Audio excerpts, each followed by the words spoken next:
everyone! Welcome back to DEPED TV. I am Miss DJ and I'm going to be your study buddy for today.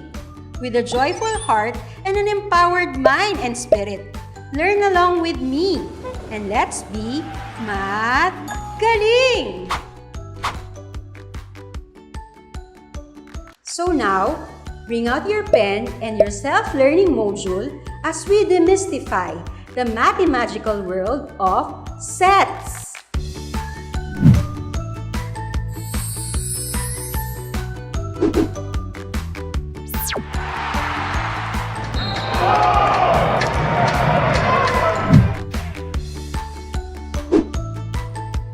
In today's episode, we are going to learn a whole bunch of things about sets. But first, let us answer these pre-assessment questions.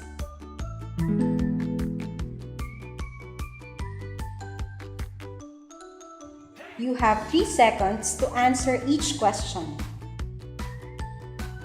Timer! 1. Which of the following is a well-defined set? A. A set of beautiful sceneries. B. A set of good basketball players. C.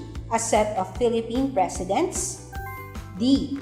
A set of successful leaders. Timer!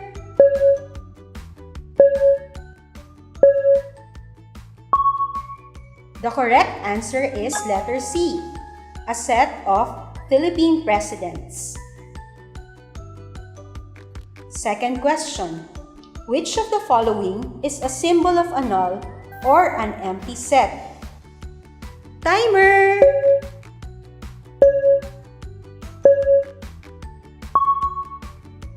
The correct answer is letter D. That is the symbol for a null or an empty set. Third question. Which symbol is used to indicate the intersection of sets? Timer!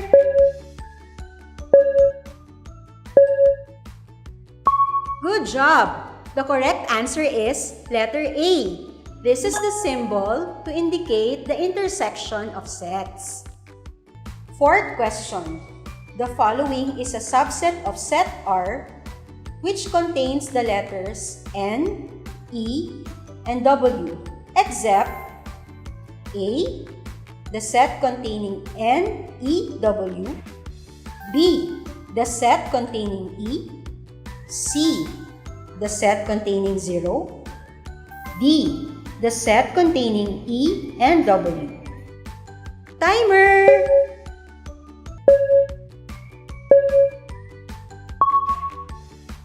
So, what is your answer? Perfect! The correct answer is letter C.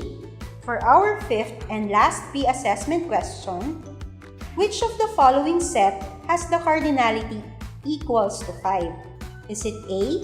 Set A is the set of counting numbers less than 5. B. Set B is the set of letters in the word razor. C. Set C is the set of positive multiples of 5. Or D. Set D is the names of the fingers. Timer!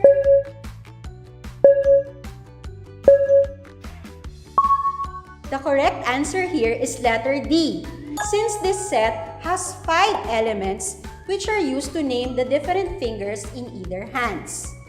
We will explore more on cardinality of sets later.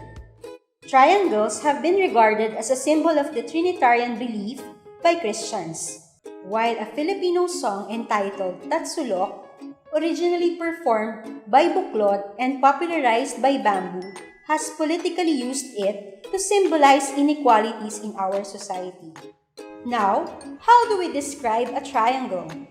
First, it has 3 sides. It has 3 interior angles whose sum is always equal to 180 degrees, and its shape is recognizable as one with a base, and opposite it is a vertex of the triangle, which for certain types of triangle is referred to as its apex. In this collection, which does not belong to the group? Correct.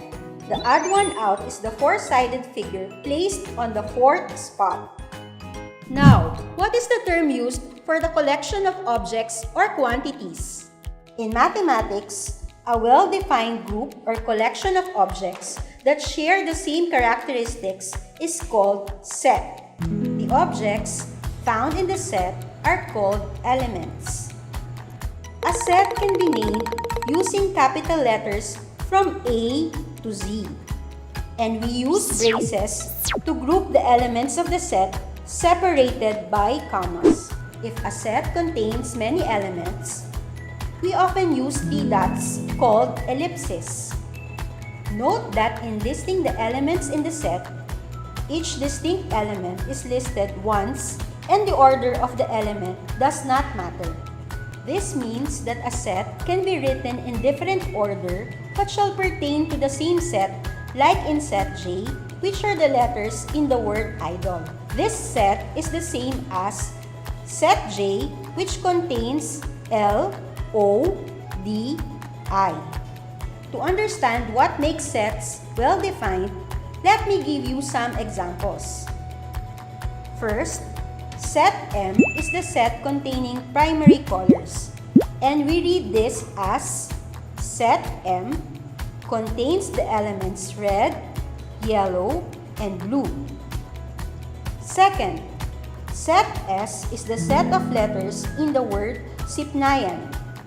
Set S contains the element S, I, P, N, A, and Y.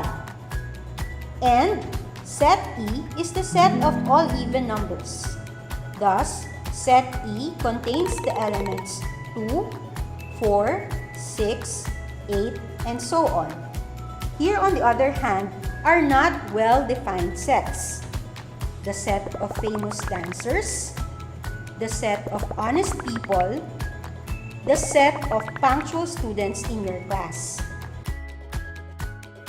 Why? Because our view of fame, honesty, and punctuality may be subjective.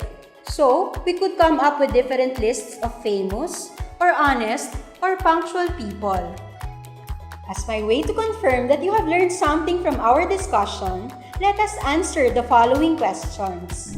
Match the descriptions in column A with the word or words being described in column B. Write your answer in the space provided. Number 1. These are the objects contained in the set. The correct answer is letter E. Elements are the objects contained in the set. Number 2. A well-defined group or collection of objects that share common characteristics. That is letter B. Set is a well-defined group or collection of objects that share common characteristics. Number 3. It is represented by 3 dots, which is used to indicate that a set has many or infinite elements. The correct answer is letter C. Ellipsis. Ellipsis is represented by 3 dots, which is used to indicate that a set has many or infinite elements. Number 4. A symbol used to group the elements of a set. The correct answer is letter D. The brace symbol is used to group the elements of a set. Now, we shall go deeper into sets and relationships in sets. But first, let us add the following words to our vocabulary to be able to express ourselves concisely and proficiently in the language of sets. The words are subset, universal set, empty set, cardinal number of sets, and disjoint sets. Let me give you a concrete example. The given is set A contains the number 0, 1, 2, 3, 4, 5, 6, 7, 8, 9, 10. From this, we need to find 1. The set of odd numbers. 2. The set of all factors of 10. 3. The set of multiples of 4. And 4. The set of negative integers. Let's say, in this case, A is the universal set. If you form another set from set A, say set O, consisting only of the set of odd numbers from 1 to 10, then we can say that set O is a subset of set A. Please take note that a set is a subset of another if each of the elements of the former is an element of the latter. Again, using the same set A, let's say we have two more sets that are subsets of set A. These are set O and set B. We see here that set O and set B are disjoint sets because they do not have elements in common. How about number 4 in the given problem? Can we draw out negative integers from our given set, set A? Okay, none. The empty set or null set is denoted by a circle slashed with a slant line in the middle. Did you know that you can insert this symbol in Microsoft Word by typing 2205 alt-X? That's awesome, right? And lastly, the cardinal number of a finite set A is the unique counting number n, such that the elements of set A have 1-to-1 correspondence with the elements of the set 1, 2, 3, ellipsis up to n. For example, set A contains A, E, I, O, U. This only means that the cardinality of set A here is 5. Therefore, if we are to answer number 5 in our pre-assessment earlier, which of the following set has the cardinality equals to 5? Is it A? Set A is the set of counting numbers less than 5. Set B is the set of letters in the word racer. Set C is the set of positive multiples of 5. Or D, set D is the set of names of the fingers. What is the correct answer?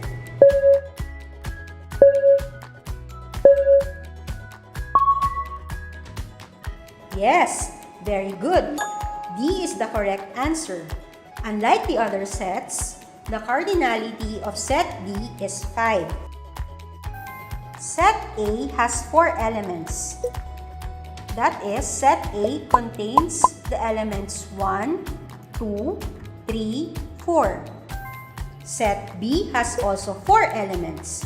Because although racer is a 5-letter word, the element R must only be written once. Thus, set B has elements R, A, C, E. On the other hand, the third set, set C, has infinite elements. Thus, its cardinality is not also equal to 5. Option B has a total of 5 elements, namely thumb, index finger, middle finger, ring finger, and pinky. To completely grasp this concept, let us have more examples. In this activity, we need to find the cardinality of the following sets. Set R is the set of letters in the word difficulty.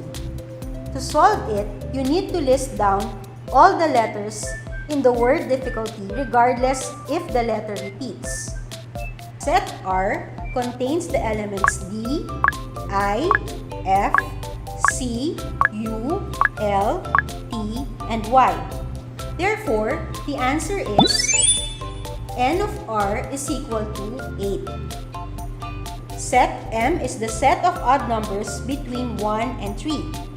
1 and 3 are consecutive odd numbers, and there are no more odd numbers between them. So, set M has no elements, and the answer is N of M is equal to 0. Set K is the set of counting numbers less than 5. To solve, you need to list down all the numbers less than 5. So, K contains the elements 1, 2, 3, 4. Therefore, the answer is n of k is equal to 4. Alfred Whitehead once said, "To see what is general in what is particular, and what is permanent in what is transitory is the aim of scientific thought." As a philosopher-mathematician, he believes your knowledge of the particular facts of the world around you is gained from your very own sensations. We use sets and its related concepts in other fields. At this point, we will answer the following questions to evaluate what you have learned about sets. Are you ready? Sit in a minute! Can you try answering the following for just a minute? Select the letter that corresponds to the correct answer. Timer! First question. Which of the following is a well-defined set? A. A set of good writers. B. A set of factors of 10. C. A set of fashionable actresses in our country.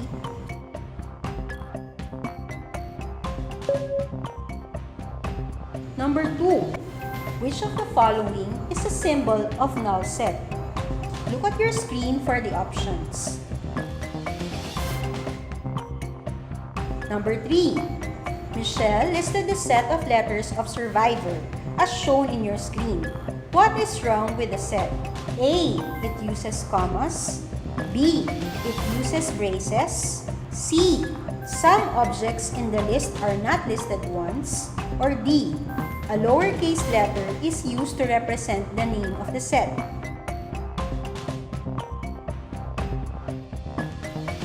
Question number 4. Given the set of letters in the word love, what is the cardinality of the set? A. 11. B. 8. C. 6. Or D. 4.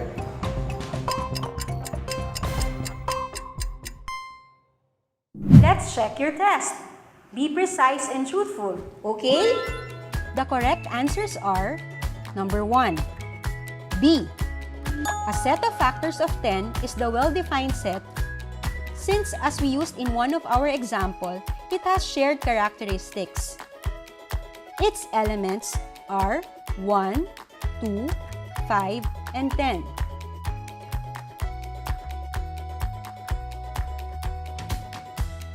Number 2. The correct answer is D. A symbol for null set is a circle slashed with a slant line in the middle.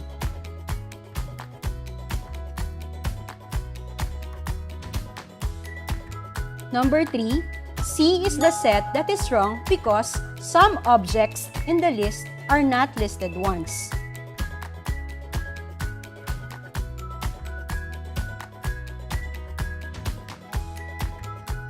For number 4, the correct answer is D. 4 is the cardinality of the set of letters in the word love.